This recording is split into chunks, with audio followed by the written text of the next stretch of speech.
Ladies and gentlemen, please welcome once again, John Defterios. Thank you very much. Gentlemen, go ahead and take a seat. Thanks very much for joining us, and good afternoon to you as we conclude day 2 here at the Egypt Economic Development Conference. It's interesting, we were looking and having a pretty healthy debate in the green room behind closed doors, and I was going to use the analogy when you go to a restaurant, what's served outside on the table and how the dish gets made behind the scenes sometimes is quite different and quite messy back there. We're going to have a pretty interesting debate, I can promise you, for the next 45 minutes. We have the tablet and an email address, and I know a number of you carry your handheld devices. Feel free to email me, and they show up in the tablet right here. And if you want, it's a little bit difficult for me to see you from the stage, just give a hand signal. We can try to get a microphone to you. As you know, this morning we heard from this cabinet laying out at least a 5-year plan for economic reforms and setting an investment target of $60 billion between now and 2019. The panel that I chaired in the morning was an excellent group of people looking at a number of different projects, say GE and Siemens on infrastructure, China looking strategically into Egypt as an investor, Mr. Alabar's project to do Capital Cairo going forward, very grand infrastructure projects. But to have sustainable growth and to hit the target of growth of 7%, if not more, for this Egyptian economy, it's going to require, of course, finance. Finance for projects, finance for long-term sustainable growth, finance for sparking small and medium-sized enterprises. But it also requires predictability, line of sight politically as well. So we'll cover the landscape here in the next 40 minutes and welcome a very healthy debate. Let me quickly introduce our panelists, starting on the far side of the room there with Peter Orszag, the Vice Chairman of Corporate Investment Banking with Citigroup of the United States. He's flanked there by Arif Naqvi, who of course is the Group Chief Executive Officer of Abraaj Group, which is a big investor in this country. Hisham Al-Arab is the Chief Executive Officer of CIB and the Chairman of the Federation of Egyptian Banks, followed by Kirill Dmitriev, the Chief Executive Officer of the Russia Direct Investment Fund. And sitting right to my left will be Timothy Collins, the Chief Executive Officer of Ripplewood Advisors. Let's give them a warm welcome, and then we'll start into our questions.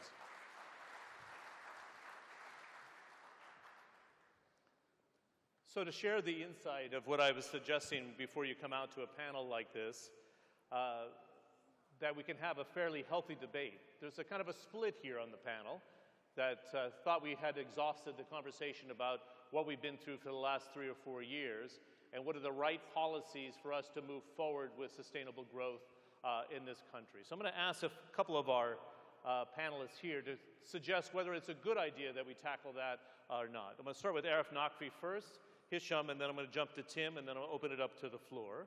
First and foremost, Arif, do you want to kick it off?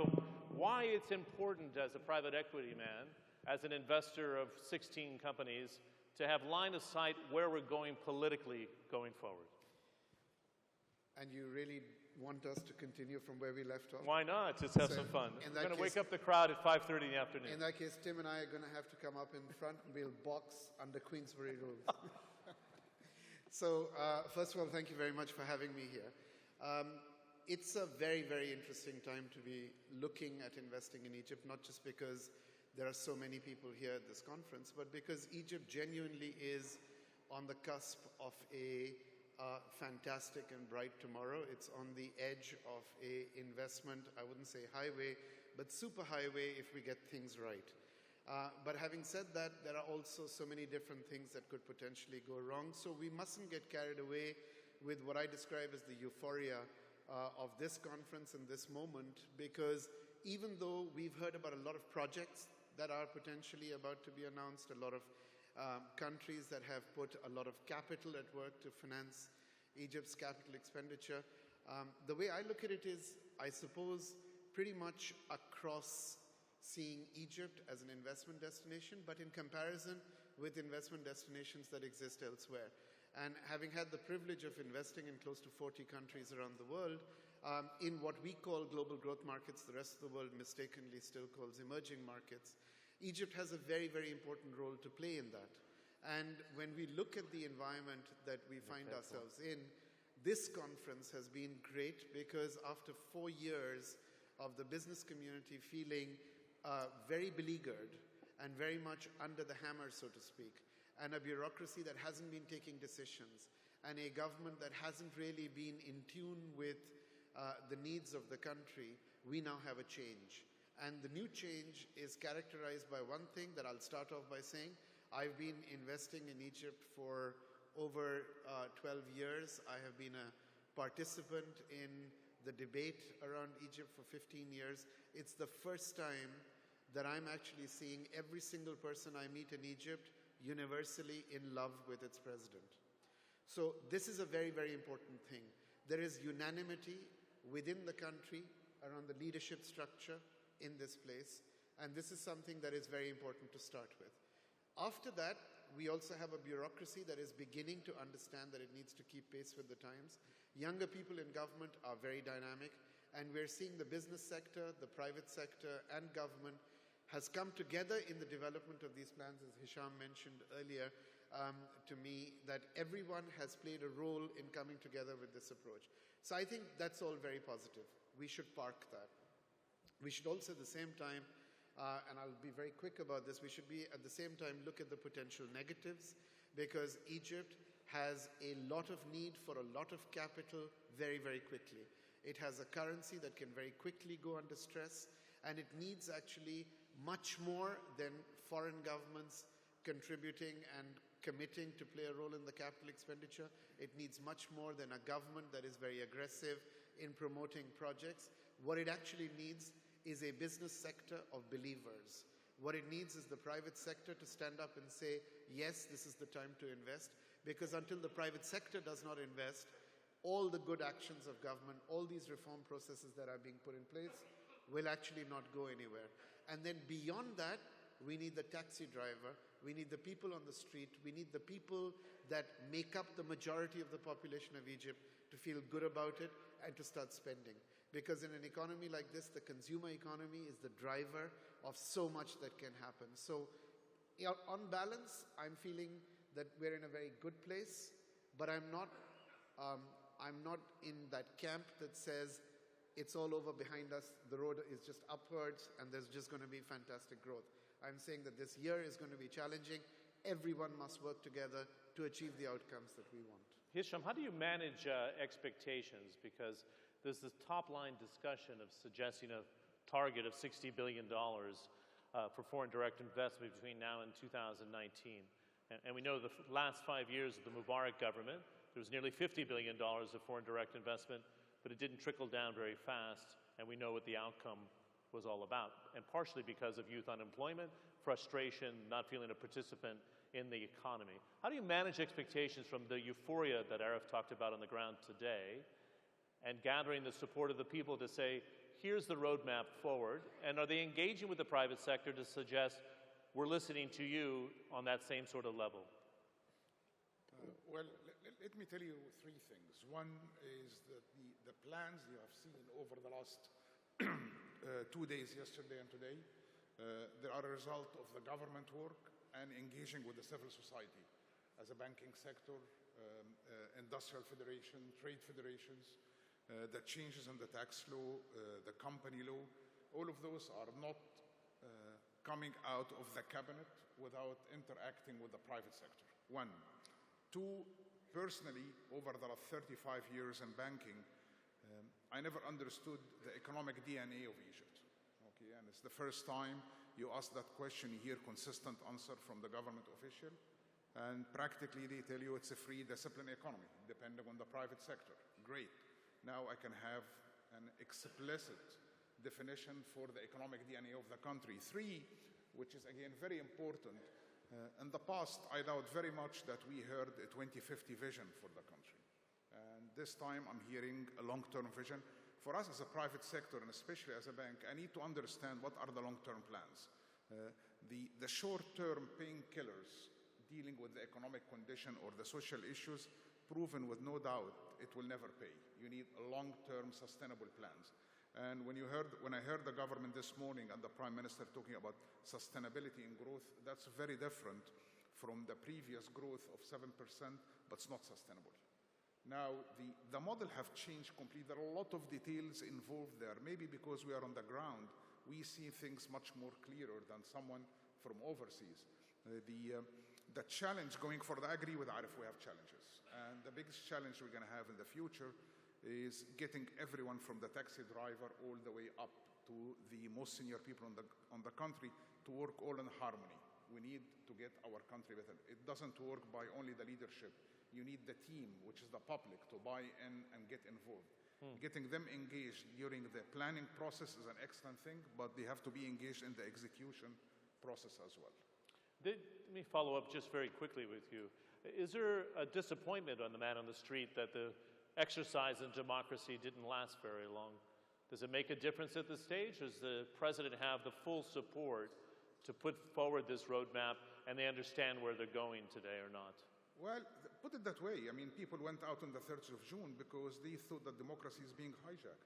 This is my personal guess. And I think whatever were the rules before in dealing with the public, it's different. Now the president, any president of Egypt, President Sisi or the future president, they practically serve the public. It's very different from the previous model. They're going to implement what is good for the country. It's not what they think is good. And that's a major shift. It's a big shift. Yeah. Tim, what are your thoughts on part of the debate? This microphone's a little bit too far away for you there. Where you're going? Wrestling, the boxing or wrestling part, or yeah, you guys which can part? do that if you like. You guys have been very tame. I was a high school wrestler, so I don't think it would be fair. It was pretty nasty behind the it's too tame in public. We're great friends. No. Tell me why you're interested in Egypt, particularly now, in this sort of climate. Why now? So Hisham and I have been partners for almost a decade. It's been a fabulous experience. I've been coming here for a decade. I've been here 30 times since 2011. So I've seen over the last decade an enormous change. And I agree with Hisham. This is the most exciting time in my experience to be an investor in Egypt, and I'm investing, with both feet. Why is it? I'm a half full sort of guy, and first of all, I made 2 investments a year ago, and they've doubled. So that's a good start. That feels like the right direction. Secondly, I think our business is a slightly different model than many, and we have 3 very simple principles. One, we don't do anything with people that we don't enjoy being with. There are so many great Egyptian businessmen, leaders, political people who have sacrificed an enormous amount to take on these huge tasks. There are lots and lots of great people here, and that is the first and foremost thing that we consider when we're making investments. Secondly, we don't invest in places where we don't think it's interesting and important. It is fascinating to be investing here at this time, and it is important. What's good for Egypt is good for the region, and what's good for the region is critical to the fate of the world. So it is a fascinating, interesting, and very important time to be here. And thirdly, we don't invest unless we think we can make extraordinary returns. And our experience with CIB was, I don't remember the exact numbers, but I think over the last 8 years, CIB's market cap has increased by between 8 and 10 times. So, we've doubled in the last year. Hisham has led an extraordinary performance. And so, the third question for us is, are we going to make a lot of money? We think we're going to make a lot of money. Well, the fourth question is, which sectors are you looking at next, right? Well, around the world, we're investing in 4 sectors, and no different here, really. The first is real estate. We've made 2 investments in leading real estate developers here, are doing extraordinarily well, are making some important announcements over the next day or 2, or maybe even today. 2, we're investing in agriculture, and 3, we'd love to find another opportunity to invest in the financial services arena. Hopefully it'll be as successful as it was with CIB, which is, by the way, I've invested around the world. I've owned banks around the world. I worked for Peter for a few years when I was on the board of Citi. CIB is a world-class financial institution. It's here in Egypt. It's been through the tough times. It's been through the bureaucracy. It's been through all the things that people complain about, and the management and the culture prevails. So I guess if I had any advice, any of the sort of half-empty advice, it would be stop whining. This is the future is down to the private sector. It's not down to some change in the law or some revolution in the bureaucracy. Hisham has prevailed in difficult times, in optimistic times, and it's down to the private sector. There are great companies here, there are great entrepreneurs here, and the bottom line for me is I think they will prevail, and I think the government's attitude is really important in two very simple ways. Number one, this is a democracy. This is a democracy with enormous amount of legitimacy among the people.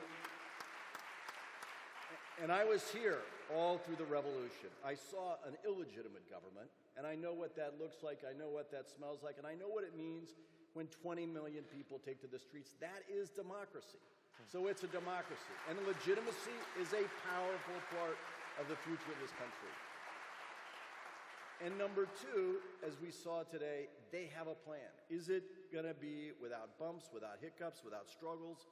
Of course not. Name a place on the planet that doesn't have challenges, that doesn't have bureaucracy, that doesn't have crazy laws, it doesn't have dysfunctional legislatures. If it were easy, everybody would do it. This is an extraordinary place, and the glass is half full. Good. Peter, let me get your thoughts on this legislative framework that needs to be in place. You have a number of years of experience in the administration, and now, of course, as a private sector banker.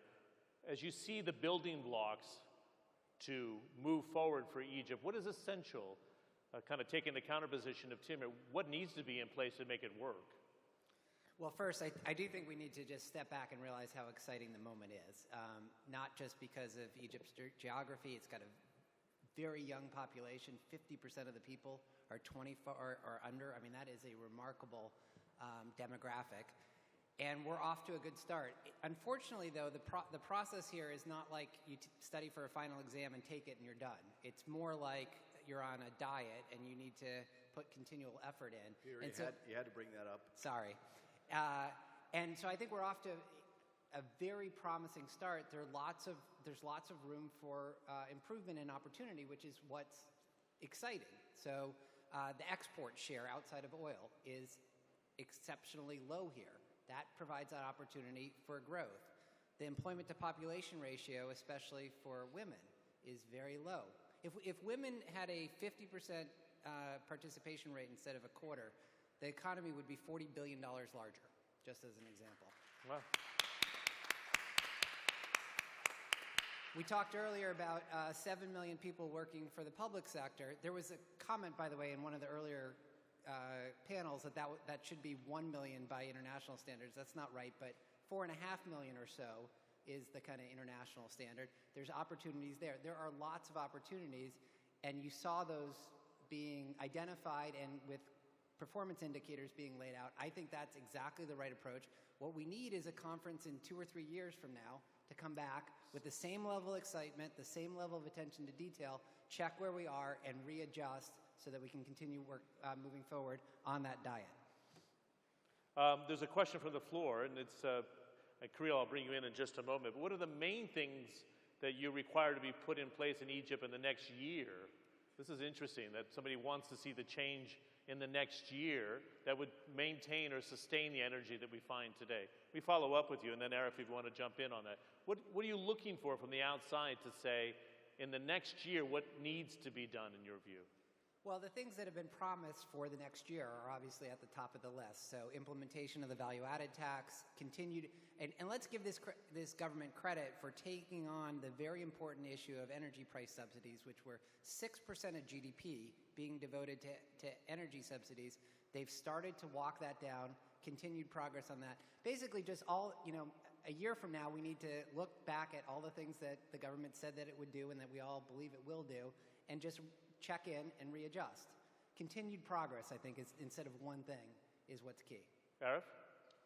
Look, I think we have to recognize one very important fact, which is that this conference in itself is an extremely exciting moment because it's an innovation. It is a moment in time when a government is actually putting itself out there and is saying, we've come up with a set of plans, ideas, and a roadmap, and we want to tell the world about it. It's very rare. You don't see the government in the UK or the US or any of the developed economies ever do anything like that. So this is a level of transparency that you don't see anywhere, and it's fantastic. So we need to applaud that. We need to move forward from that, and we need to say, I'd love to have another conference in exactly the same venue, exactly a year from now, where the government can turn around and say, you know what, this is what we had said we would do. This is what we've actually done. Here were some of the issues that we faced because we couldn't do them, and these were the reasons why. But by and large, this economy has grown by 10% thanks to the efforts that we made, but more importantly, thanks to the efforts that all of you made. So bringing inclusively the private sector into the mechanism of decision-making in the way that we have seen over the last 2 days happening here is a first for the Arab world. This is a very, very big deal. And I think we should all work off that and see where it leads to, because I think it's very positive. Good. We're going to come back to the rest of the panel, but I wanted to bring in Kirill Dmitriev of the Russian Direct Investment Fund. We know that Russia has a long history and a presence in Syria in support of that country in different intervals over the last 40 years. And there's a longer relationship that even stretches back in Egypt that most people don't know about between Russia and Egypt going back 40 years ago as well. Why are you present here now, though, Kirill? What do you find interesting in terms of sectors where Russia should be participating? Well, Russia is very much with Egypt, and we are very much positive on Egypt. We are very much impressed with President Sisi and stability he brought in and the growth that we are seeing. 4.5% this year, maybe 5% the following year. It's very impressive, and the fate of Egypt is very much the fate of the region. Stable Egypt means a stable region. Russia trades a lot with Egypt. We had growth in our trade by 80% last year to 4.5 billion. And we are big believers in agricultural sector in Egypt, where Egypt can really become an agricultural hub for the region. So we want to invest in ports, we want to invest in silos, jointly with some of our state companies to really develop agriculture infrastructure in Egypt. Energy is very important. During the visit of President Putin, we announced that we hope to build a nuclear plant in Egypt, and that would enable Egypt to create the whole industry, nuclear industry, with engineers, thousands of workers who basically understand the nuclear capability, nuclear energy. And finally, we believe that Egypt really needs to have sustainable institutions to take this forward. So one of the agreements we signed with Ministry of Investments is to create a sovereign wealth fund for Egypt, where we can help and share some of our co-investors, some of our processes, to really become a key point of sustainable growth investment cycle. And we know that many sovereign wealth funds really would love to have a counterpart in Egypt with whom they can co-invest in major sectors of the economy. So we are very much impressed with Egypt growth. We believe that specific institutions need to be in place to ensure that this growth moves forward. And we would very much love to support Egypt and trade more and invest more in Egypt. Agriculture, you're pretty keen on, I take it, yeah? Yes, I think agriculture is really significant, and Egypt can be, as I mentioned, the infrastructure hub for the region. And in the next couple of years, if some of the plans we heard today about logistics for grains and other things materialize, really we are talking about Egypt being the agricultural hub for the region, with Russia being a big supplier, but many other countries supplying as well. Okay. I'm getting some questions on the iPad, but let me know if you want to ask any questions from the floor. We have some microphones scattered about, so I'll come to you in just a second. The question I have on the iPad that come in, I'd like to pose to Hisham and to Arif, and Tim, please feel free to jump in on this. Which are the biggest growth sectors in Egypt for the next 3 years in your eyes? Tim touched on that before. Hisham, do you want to take a crack? Arif, you've been active in the consumer-facing sector as well. What do you think, Hisham, for the next 3 years, the sectors you like outside of financial services, of course? Well, still the financial service, definitely, because talking about the financial inclusion, we have a very long way to go. And of course, the consumer goods. We have a large part of our economy, it's a gray economy, which is not registered, is not listed And How big of a share? This has been brought up to me 2 or 3 times today. 25% of the economy, well, 30%? you're going to hear numbers as low as 40% and numbers as high as 60%. Wow. I think it's somewhere in between. If you have X listed economy, you have another X. So you're looking at a $500 billion economy, not 270 basically. And it's not illegal, but it's not registered. Okay. Yeah. Arif? So I and my colleagues are very, very big believers in Egypt, actually. We have over $1 billion deployed in the country, and we're the largest foreign investors in private equity here, full stop. And why do we do that? Because we believe that the opportunities and the growth that is prevalent in the consumer sector, and in terms of going forward, the opportunities that are going to get thrown up in the consumer sector are enormous. So I agree with what Hisham is saying. Yes, the financial sector is excellent.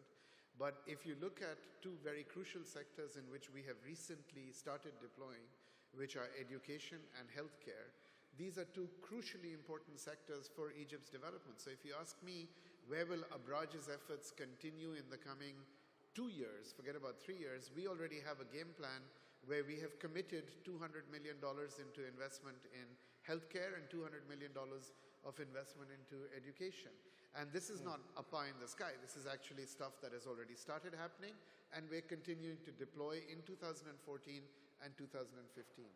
Outside of these sectors, which we think are very exciting, simply because the run-of-the-mill opportunities that are currently there, the existing infrastructure in healthcare and in education in this country for its prosperity and for the size of the economy is woefully inadequate. And we believe that we should be catalysts in changing that. Outside of those 2 sectors, we continue to believe in the consumer-facing business sectors. We continue to believe in logistics. And we think that events like this conference and the fact that they catalyze investment activity, and a very important factor that nobody seems to take into account, which is the feel-good factor amongst Egyptian business people themselves.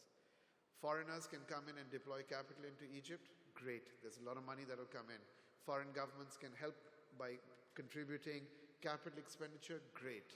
Kirill can help set up a sovereign wealth fund in Egypt. Great. The driver of the economy is going to be the Egyptian business people. There's no 2 ways around it. And when I look at the level of optimism and excitement amongst Egyptian business people today, it is higher than I've ever seen. So I'm very optimistic. Peter, any thoughts on the sectors that you're seeing demand for Citigroup in terms of lending? Well, I would just say on education, again, opportunity for massive potential for economic growth to move, as the government has now stated as a goal, to the top 10 in the TIMS, the international test, relative to 2007, which was the last set of tests that Egypt participated in, which was far away from the top 10, would provide a huge wind at your back in terms of improving workforce and macroeconomic growth also. So, and obviously healthcare, you need a productive workforce. So they are both crucial sectors from the perspective of economic growth, not only from the perspective of people's well-being. Good. So you endorse the Abraaj business plan? Well, not the specific business plan. I'm endorsing the goal of hitting the top 10 in TIMS, which I think, by the way, is going to be challenging, but it's a good goal to set.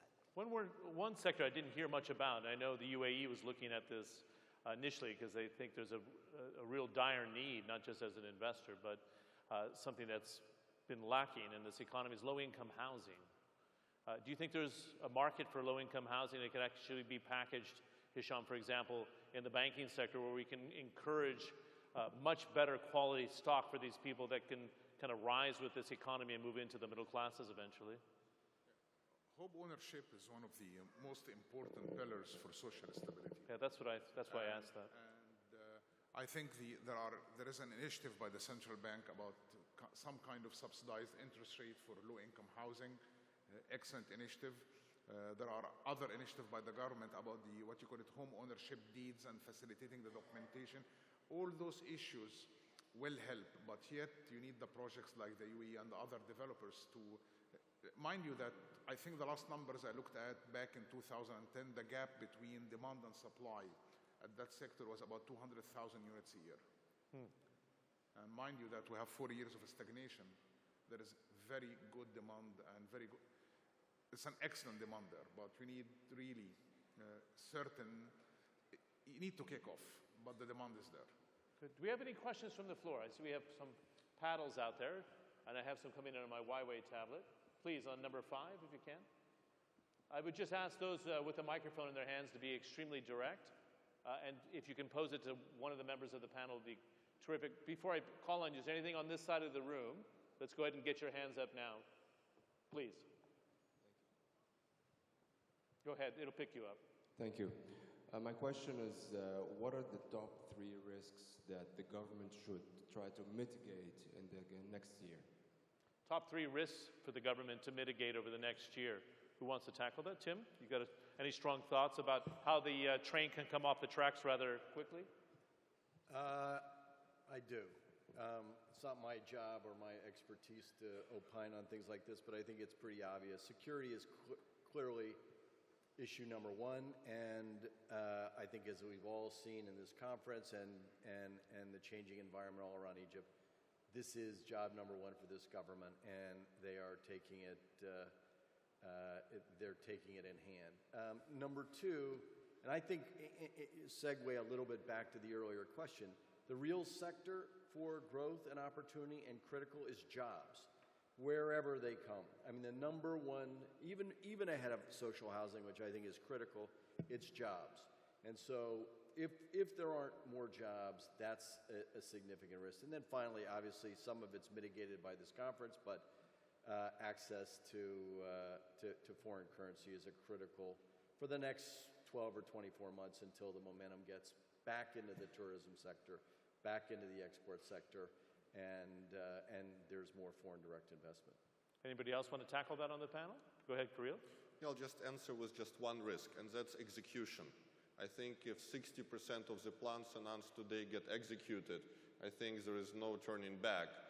But being able to execute on those plans with very specific, things getting done, that is, I think, something that needs to be great focus on.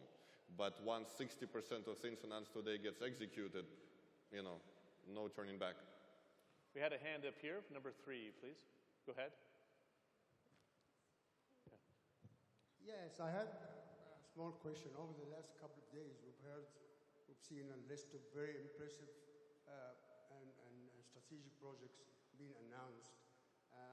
I'm guessing that most of those projects will be entrusted to the private sector. Would the banks be willing to change the attitude that we have been seeing over the last few years in lending the private sector and helping the private sector execute some of those projects? Hisham, do you want to jump in on that? I didn't get the question right. I'm sorry. He's saying you don't lend money. We don't lend money. That's the way I got it, but I didn't want to speak for it. But I make money.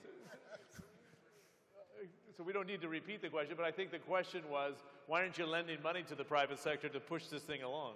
No, it's not lending money to the private sector. Banks, our job is very simple. We take deposits, and we have to give loans. If I take deposits without giving loans, I cannot make money. So, but maybe the rules of giving the loans may not fit with some clients. And each one of us in the banking sector has his own risk parameters or risk criteria. So we may be indifferent about how we look at things in terms of leverage or cash flow. And maybe those are the reasons for saying no. But without loan growth, we'll die. And I think from the numbers I have seen in the last quarter of 2014, our loan growth have hit 18% as a bank, and I think the entire industry is almost the same number. And my worry is about a very fast loan growth based on what we have seen over the last 2 days, because we need to be prepared with enough firepower for loan growth. People are criticizing banks that they have a low loan-to-deposit ratio of 40%. Guess what? I think in 2 years' time, we're talking about a much higher rate from that, in view of what we have seen, obviously. Good. Again, a question off the tablet. We touched on this. This is from Anoop. Inclusive growth has to also have concrete steps to improve the lives of the poor people. So concretely, from what you heard from this cabinet and the 5-year roadmap that's been put on the table, Peter, do you think it addresses the needs of the the poorest of society, and this is where the fervent was during the Arab Spring, the Tahrir Square moment, if you will. There's a lot of hope. I mean, look, the most important thing you can do for inclusive growth is to get the growth part. If you're growing at 6 or 7%, there's a lot more opportunity for everyone to benefit than if you're growing at 2 or 1 or 0. So that's the first most important thing. And the second thing is you can do lots of things that are progressive in nature that help inclusiveness. So we talked earlier about education. That is a classic example of making sure that you have adequate funding for education to bring people who are talented but low income up the income distribution. Coupled with the government, for example, some of the progressive income tax changes that they've made helps to also balance things out. So I think there's significant opportunity and a lot of progress that in the plans are laid out. And again, it comes back to the point earlier of just executing on those plans. I may add that subsidies is very important because... You'll go further on the subsidies, Hisham? Exactly, because 80% of the energy subsidies used to go to 17%, the wrong 17% of the society. So, and we're talking about the energy subsidy was a substantial part of the budget deficit. Redirecting that to health and education and job enabling is very important. Very good point. We have a lot of hands up. We have about 5 minutes left. Number 4, and then we'll go to number 6. I just ask you to be very direct with the questions because of time, please. Arif, Naqvi, this question is for you. Let's talk about localization of investments. Egypt has a big population. Not all of them live in major cities. More than half live in rural areas. When you talk about education and healthcare, how much of your investments are you planning to dedicate for these underdeveloped areas? Great question. That's because everybody thinks of Cairo and Alexandria, but are you enticed to go outside, Arif? I think the short answer is yes, we are. Because, you can't define Egypt by Cairo and Alexandria, even though a large segment of Egypt's population lives in those two cities. But the reality is that those outlying areas also need, like you correctly pointed out, education and healthcare. But you have to remember that when we invest into companies, we are not taking or substituting the role of government. What we are doing is providing an enabling environment for businesses to prosper that enable an alternative to come in, which provides low cost and often affordable mechanisms for either education or healthcare.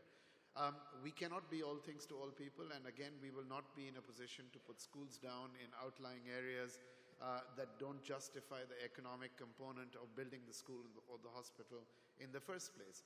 But working in partnership with government, and often this happens in many countries around the world, where governments turn around and say, we need you to build a school or a hospital here or there, simply because you already have 10 or 12, and we will work with you in an enabling environment to make it happen.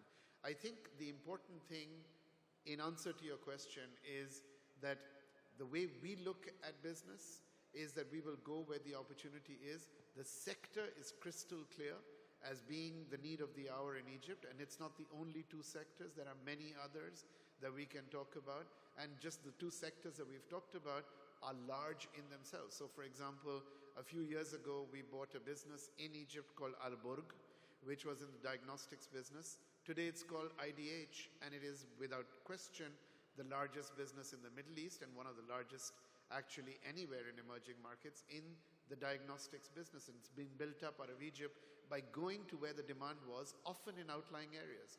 So the answer is yes, we will, but so long as the economics justify it. Okay, we have just 3 more questions, and I'll be very quick. Number 6, please. Again, very quick on the question, if you don't mind. And then we'll wrap up on 5 and 3, and then we'll call it a day. Please. I guess to improve the economy and to ease up the pressure on the hard currency availability, we may have to encourage exports out of Egypt. So what kind of exports you think will be top priority in the coming period? Thank you. We didn't cover that area. Hisham, do you want to take it? I think the service export, I think tourism, we have competitive edge. You have things for the near term and things for the longer and medium term. For the near term, I think with our position in terms of logistics, with the Suez Canal and so on, there's definitely the service part in shipping, and the other part is the tourism. Egypt is gifted with the weather, the locations. You have seen Sharm el-Sheikh. We have like that many resorts all the way down by the Red Sea. And if we encourage and market tourism well over the coming few months, I think that's alone exporting service. Mind you, there is more of a medium-term work to be done in the industrial part and mining and other things. But really, on the near term, I think is tourism. I had a good briefing yesterday. I was shocked to see there's at least a dozen projects in Sharm el-Sheikh that are getting off the ground. Big scale investment projects for housing and villas and apartments and hotels. It didn't stop. It's a beautiful city. That is, but it's picking up in a big way. Let me just say one more thing about that. I think every country makes a mistake if they don't focus on manufacturing. And I think this is an incredibly central geography with great logistics, a very low-cost labor force, an underutilized labor force, and an underutilized educated labor force. So I think it's a mistake to skip over, the basic manufacturing. And this should be, as well as an agricultural hub, it ought to be a very important manufacturing supplier to both the region and to Europe. And it has trade agreements, with the EU great trade agreements. and Africa, particularly. Number 5 and 3, and then we'll wrap it up, please. We've got a microphone there. Thank you. Sir, my question is that, as we know, 40% of the Egypt population lives near or below the poverty line. After this beautiful conference, how many of them will move into the mainstream and live a good life and have impactful contribution in increasing the consumption of the country? Thank you very much. How fast can this middle class grow, Hisham, in your view, from what you can see in the consumer development at this stage? Is it realistic to think we have about a quarter of the population still officially in the poverty level? When can you see a development of a middle or expanding middle class like we saw in India? Well, it's all about the leadership of the country, how you inspire people to join the middle class. Are you demoralizing them and so you don't have the energy to work harder and move into them?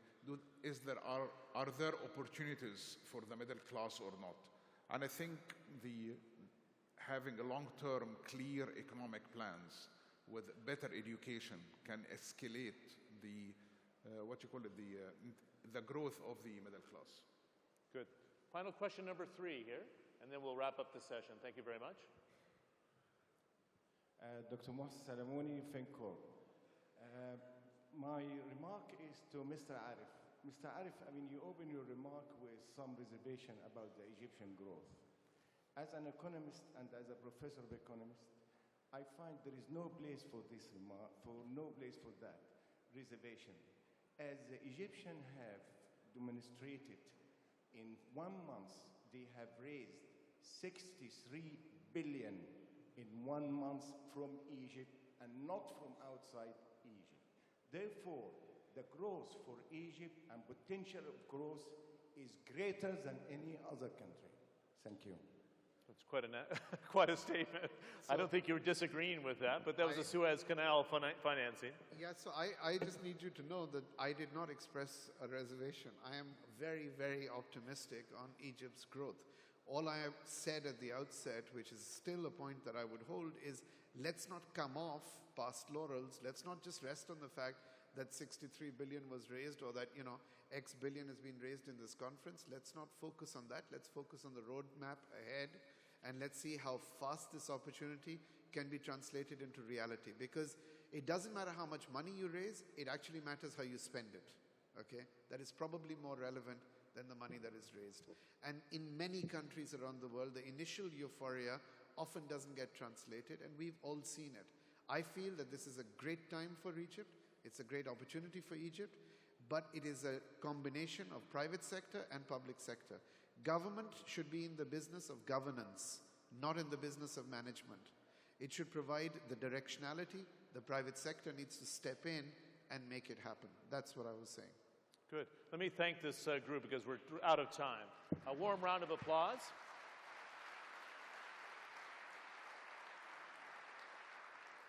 And I want to thank you personally for all the questions from the floor. You were all very direct, directed them to the panel, and I really appreciate your contribution. And for a 6:15 panel wrapping up, I got to say the energy in the room is very good. A warm round of applause for yourself, but thanks for the participation. Yeah?